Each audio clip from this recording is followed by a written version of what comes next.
So it's like an Amazon shopping experience. So Mm. an individual, either a franchise owner or a marketer for an individual unit, can come into our marketplace. They can choose from a variety of vendors that we've curated that are all focused on.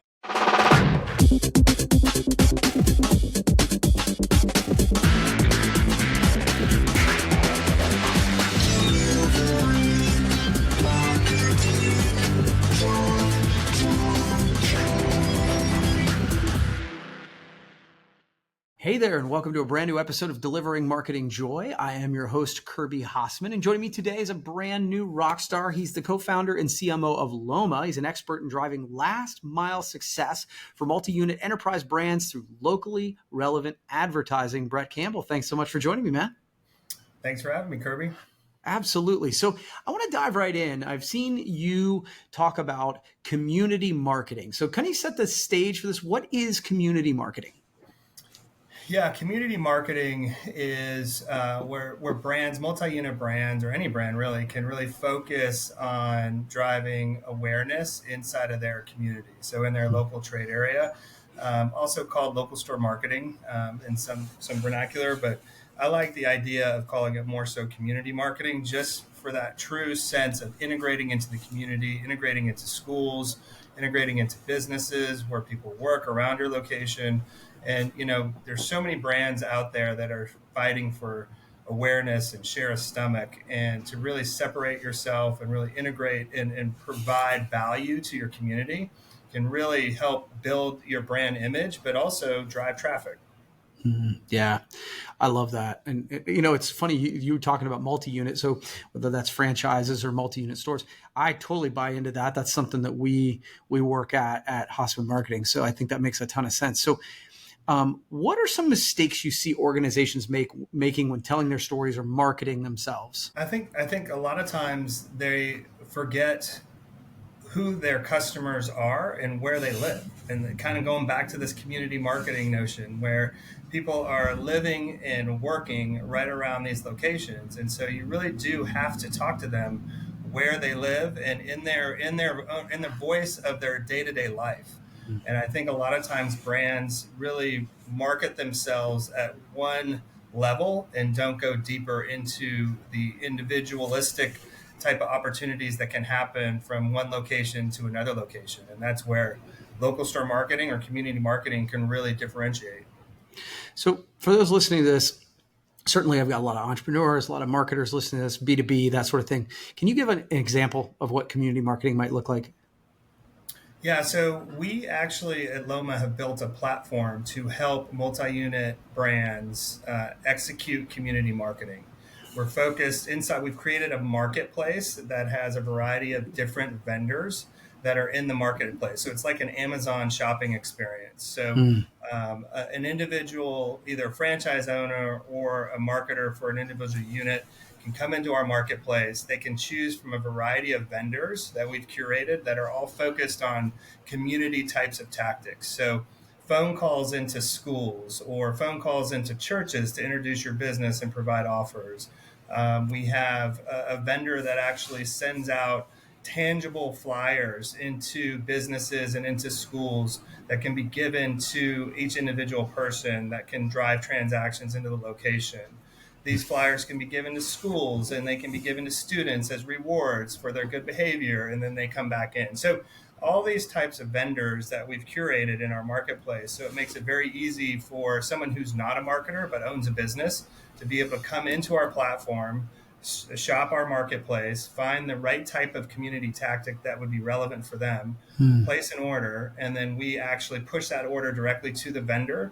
Then the vendor executes the order and then actually pushes that back, the actual results. And then if there's any data that needs to be shared, comes back into our platform where that end user can come grab that and then use it.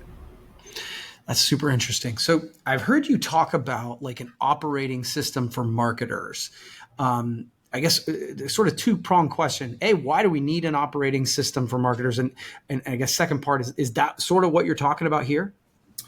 Yeah, so really focused. My career has been focused in field marketing, and so I have been with big brands like Papa John's in the field marketing space and smaller brands as well. So I've seen the differences in the needs from big brands to small brands, and really have had the opportunity to work with franchisees from both sides there. And so what happens though, and what I've noticed was inside the field marketing realm, there were no tools to help support the field marketing teams. And the field marketing teams are the ones who are working with the individual franchisees, really trying to get them to drive this community marketing notion, be a part of their community, be engaged. And you think of some of the bigger brands with the bigger budgets obviously have media dollars that are pushed out nationwide.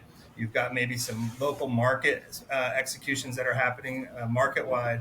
But typically what is provided to an individual franchisee is just, hey, here's some ideas, go do them. And so the question of really being able to support them in that way is huge. And so,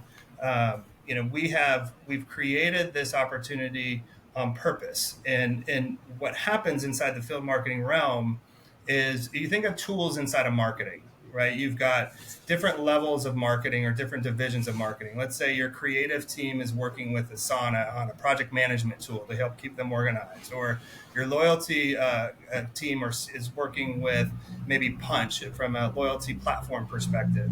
Field marketing had no tool. There's no tools to help support field marketing. So that's what we built. We built a tool that can help field marketers really help themselves by making it super easy to place orders on behalf of the franchisees, or help the franchisees come into the platform so they can place their own orders. That's super interesting. That's cool. That's really, I love it. And again, it's born from you being in the field, right? Like helping franchises do this exact same thing. Yeah. So I want to go a little more 10,000 foot now, Brett. Like, what is something that you recommend people, because I'm sure you're advising not only businesses, but your own employees, all that stuff. What's something you recommend people start doing today to make their life or business better? Yeah, I think everything is about communication. And so really honing in those communication skills, whether it's with the folks that you live with, whether it's the folks that you work with, whether it's as a marketer, you're communicating to a consumer, you're using different tactics. We had a call today with a brand we're working with, and even the tactics need different types of communications. And so, really honing that skill set and understanding the opportunities there and really capitalizing on them. When you can communicate really well, you can move mountains. I agree. And it's funny because great communicators can move mountains, but it feels like there are so few of them. It feels like whenever you talk to people who work in a certain organization, they're like, what's the biggest problem in your organization? Communication, right? Like, so it is, if you can master that, everything's hard. It's hard on a lot of different levels. It's hard to really take the time and individualize your communications. People want to flow through things. People want, we live in a different time where, 2 seconds is all you have for anything, I feel like. Yeah. And it takes more than 2 seconds to communicate wisely. Yeah, you're not wrong. All right, final question. This is going great, Brett. Who are some people that inspire you to be better, and how do they do that? This is probably a typical answer you get, but I would say my kids. I have a 16-year-old and a 14-year-old. Everything I do is for them, obviously. I used to live for myself, obviously. My career was all about me. It was about how I could get further and faster, and that changed, obviously, when I had children. And now that they're at an age, too, where you go through different seasons with your children, and my children are at a season where they might not act like it, but they're listening and they're watching and they're learning. And so, it's really important that I stand true to myself, but also hold myself accountable in front of them. Yeah, man. Somebody told me years and years ago, more is caught than taught, right? And and I think that there is so much truth to that. My oldest daughter was in college, and other was still in high school, and I emailed them and asked them about what I taught them. And the one in college wrote me this big long thing of things I taught her, and I was like, I don't remember teaching any of that. So they are paying more attention than you think, Brett. I promise. What a reward, Yeah. It was pretty good. Yeah, good stuff. Well, Brett, thank you so much for joining this. I appreciate this. Where can folks find out more information about you or about Loma? Yeah, you can check us out at lomaplatform.com is our website, and you can book a demo there, and we're happy to walk you through our platform and show you the marketplace, show you the vendors we've curated, and then talk more about community marketing and how we can help. And then also we're on LinkedIn as well under Loma. That's awesome. Well, Brett, this was fun. We'll have to do it again sometime, okay? Yeah, great. Great time. Thank you, Kirby. All right, bud. Well, that's All going to right. wrap up this edition of Delivering Marketing Joy. We'll see you next time.